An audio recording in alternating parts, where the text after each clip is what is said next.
ընկերության։ Հիմա ինչ է կարելի անել հիմա։ Ես համոզված եմ, որ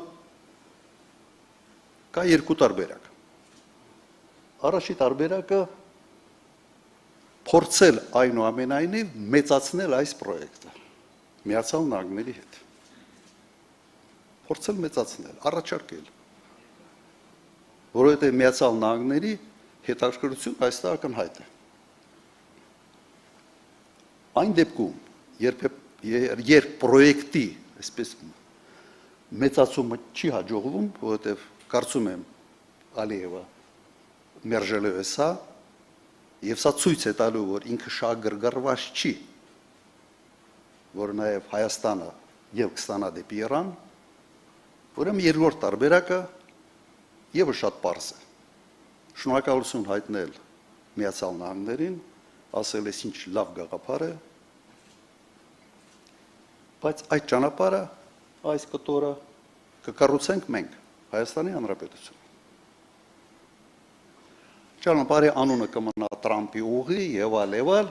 բայց կոնտրոլի հարցը կմնա Հայաստանի Հանրապետության։ Եվ սա եւս կուլուցի մեկ կարևոր հարց։ Նայեք, Իրանը ունի սահմաններ 7 երկրների հետ։ Եվ միայն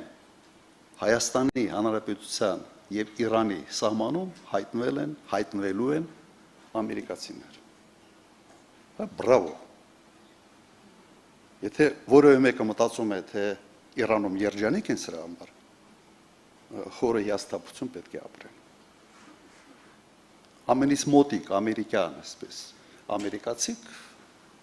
Իրանի սահմաններից ինժերլիկում են, որը միջերկրան ծովի ափին է։ Եվ ուղղակի այսպիսի որոշում կայացնել չափազանց ռիսկային է Հայաստանի Հանրապետության համար։ Հիմա մեծ հարց է Իրանի համար, ինչն է ավելի վտանգավոր, Միացյալ Նահանգների ներկայությունը այս սահմանում, թե Ադրբեջանի ներկայությունը այս սահմանում։ Մեծ հարց է, ես այդ հարցի պատասխանը չունեմ։ Համոզված եմ, որ այդ հարցի պատասխանը չունի նաև Հայաստանի կառավարությունը։ Եվ փաստ է, որ այսօրվա վիճակը մեծապես նաև կախված էր Իրանի Իսլամական Հանրապետության դիրքորոշման հետ, շատ կտրուկ մոտեցման հետ, որ թույլ չեն տա սահմանի որևէ փոփոխություն։ Իմաստը հետևյալ հարցն է առաջանում. ինչ գումարներ են պետք սա կառուցելու համար, որովհետև Նիկոլ Փաշինյանի բացատրությունը եղել է մեկը, չափազանց թանկ է, մոտ $1 միլիարդ պետք է արժենա ճանապարհի կառուցումը եւ դրա համար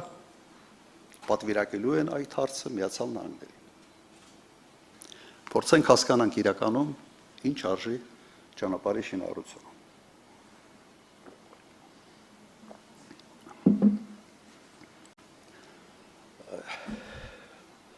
17 թվականին մենք Հայաստանի համահայկական հիմնադրամը կառուցել է Վարդենիս Մարտակերտ ճանապարհը։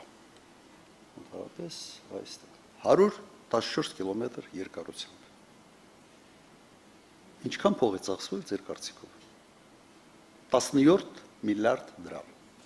որի մի զգալի մասը կառուցվել է շատ ավելի բարդ տեղանքում, շատ ավելի բարդ եւ գրեթե զրոյից։ 17 միլիարդ դրամ մոտ $40 միլիոն։ 1 կիլոմետրը մոտավորապես $400,000։ Մի քանի տարի անցել է, դրան գումարենք սղաճը, արժեզրկումը, գումարների եւ մենք հաշվենք $500,000։ Դրան գումարենք ավելի լայն ճանապարհ, ավելի լավ, ավելի սիրուն, ներառենք նաև ԿՊ-ի օդկատները, որոնց մասին ուղղակի բոլորն են այսօր խոսում, Թող այդ ճանապարհը 1 կիլոմետրը լինի $1 միլիոն։ 43 միլիոն դոլարով կարելի է կառուցել ավտոճանապարհ, երկաթուղային ճանապարհը կա, ուղղակի չկա ռելսերը եւ շպալները, եւս 43 միլիոն դոլար։ Հայաստանի կառավարության պահուստային ֆոնդը 65 միլիարդ դրամ է, 160 միլիոն դոլար։ Եթե 2 տարով վրա կամ 3 տարով վրա բաժանեք, ու 1 տարի պարտիավաճառ չստանաք, ուղղակի նույնիսկ վարկ վերցնելու կարիք չկա։ Բալավ ամոթ չեք անում։ Հայաստանի ամենից գրավիչ կտորը հանձնել Միացյալ Նահանգներին, ստեղծել ռիսկեր Իրանի հետ հարաբերություններում, հեքիաթ պատմել $1 միլիոն ծրագրի մասին, 1 միլիարդ։ Երբ դու ունես հնարավորություն 2-3 տարում, ուղղակի այդ ճանապարհը կառուցել։